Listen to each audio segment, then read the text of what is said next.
we're going back to the Philippines after 2019. After 7 years. So let's see what's in store for us. We're excited.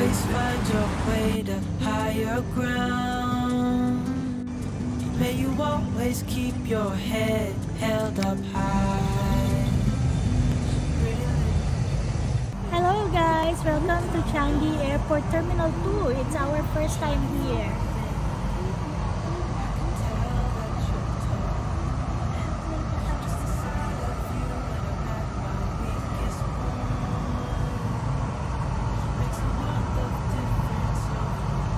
Mama.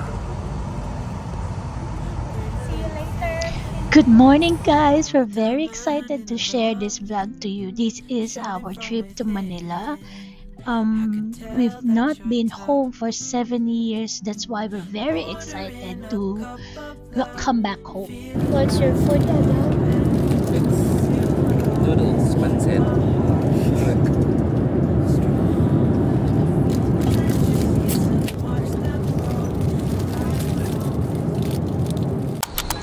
We landed safely guys. Nandito na kami sa Philippines. So excited. Sobrang saya namin pagdating namin dito. Ganun pala yung feeling no kapag hindi ka nakauwi for such a long time. Sobrang saya. Madali lang kami nakalabas sa airport.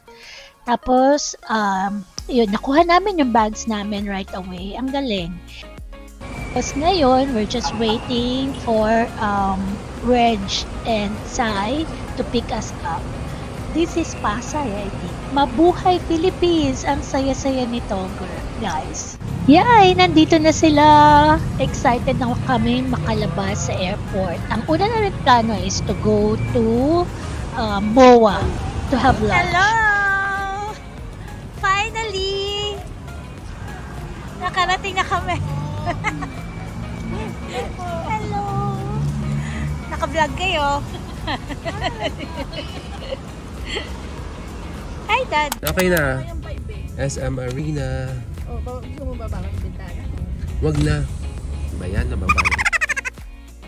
Na-excite kami dito. Meron na palang IKEA dito sa MOA. Wow! As soon as we parked, we saw this fully booked shop and they have Sony Angels. One of my collections, guys. Alam nyo na guys, our very first stop is Italiani. Sobrang favorite ko tong restaurant na to. Kaya lang, parang iba na yung mga nasa menu nila. But still the same bread. We love to dip it in olive oil with balsamic vinegar and Parmesan cheese. So naging commercial na lang. Kaya nilagyan nila ng balsamic. Kailangan mo, masulit na yan. Makatatlo ka man lang. Bread pala, tsaka ito Tuscan bread, ito focaccia. Mga yung Tuscan. I always order bottomless iced tea. Yan ang favorite ko. So we had Sicilian salad, calamari, quattro formaggio, truffle chicken and mushroom, I think.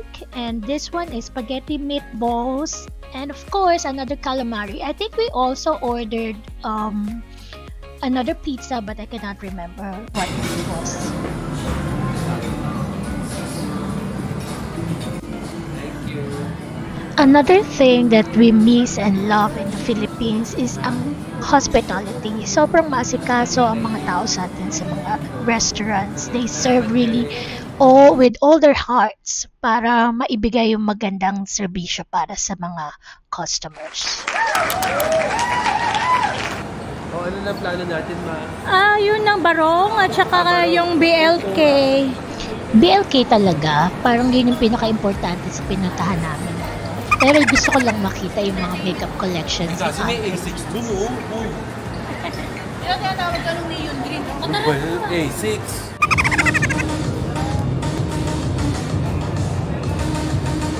Kailangan yata namin ng 2 to 3 araw para malibot itong MOA. Sobrang laki and sobrang dami na ng mga pinagbago. Ayan, finally, nakarating na kami sa Kultura. kailangan namin ng mga damit pambaw. Hindi. Kasi atin kami rin ng kasal ni Tin, ni Sam and Tin, their renewal of vows. Kaya nandito kami at tumitingin ng mga barong.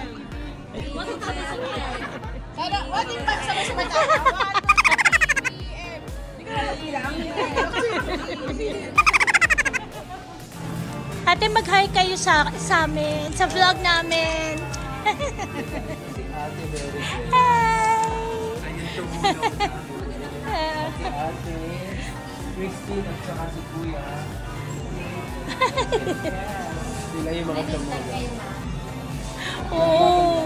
Marami ring magaganda sa Divisoria, kaya lang wala na kaming time. Miss namin yung Divisoria District kasi hindi kami talaga nakapunta.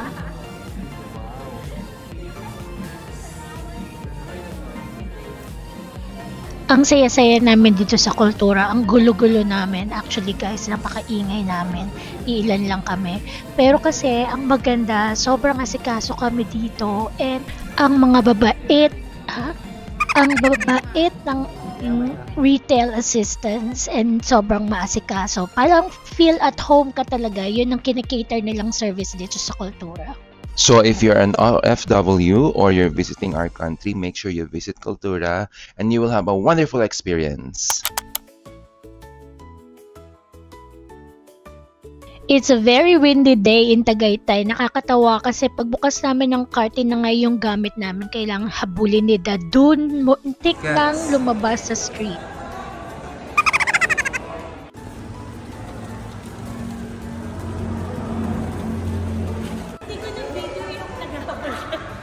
Naghabol ka ng nilipad na ano. Welcome to Hotel Casiana. Tapos na kami mag-check-in and now papunta na kami sa room. Samahan na kami guys. Tingnan natin ang kanilang hotel rooms. Sobrang recommended namin tong place na to. Ang ganda ng facilities and also yung mga tao din sobrang maasikaso. This will be our room for 3 days and 2 nights. Maliit lang, pero lahat ng kailangan namin nandito. And, of course, I love the balcony. We will show you the balcony and the view later. But for now, dahil gutom na kami, let's go to Chicks ni Otit. Yan, ang karinderya ni Wilma Dasset.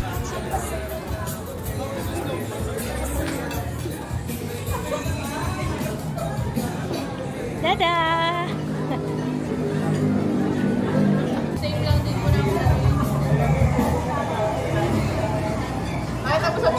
Yeah, we're getting this. Malamig sa Tagaytay when we arrive and also maulan at sobrang hangin. Kaya ang sarap ng stay namin dito guys. And of course, ang sarap din ng food na napili namin. Sobrang home-style cook Filipino food ang mga sinaserve nila dito sa Chicks ni Otit.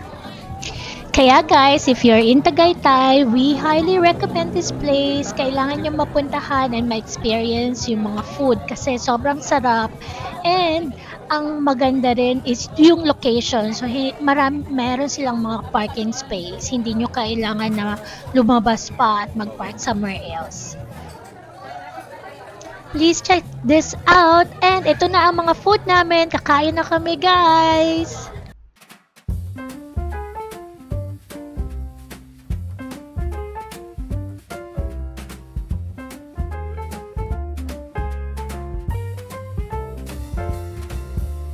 Wake up, honey, I made you breakfast. Fresh coffee and bagels too.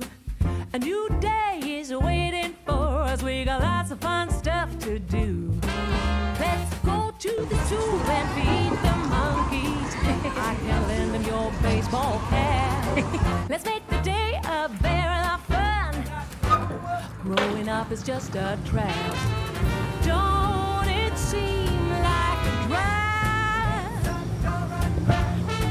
Like putting all of your joy in a big brown bag. I won't listen to any of that jazz.